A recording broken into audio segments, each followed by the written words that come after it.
Welcome po sa pagbabasa natin sa nagsalita ng Diyos. Dito po tayo ngayon sa Jeremiah 3:14-16. The God sending leaders.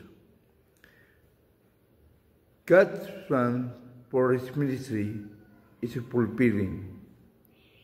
Leaders to His people. God wants to His people to come back to Him. Every person now is needed by God to come back to Him. Complete sin.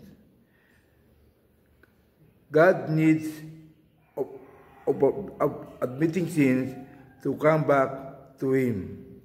People now need by God to come back, repent their sin. Soul winning is needed by God. God sent spiritual leaders to His people to know more about God with knowledge and wisdom, to deeply know His word, to obey and follow. God wants to multiply His people. We too intentional, slow winning, and making disciples. Evangelize people to come back to God. Who are we used to be in the leaders of God? We need a commitment, submitting to our God to become spiritual sending leaders to His people. Mga taong wala o nawala sa Panginoon, unbeliever. God needs you to commit to be a soul winner. Magpa-train ka, magpa-equip ka, magpa-mentor ka. Like Jesus to His 12 disciples, they teach them what to do.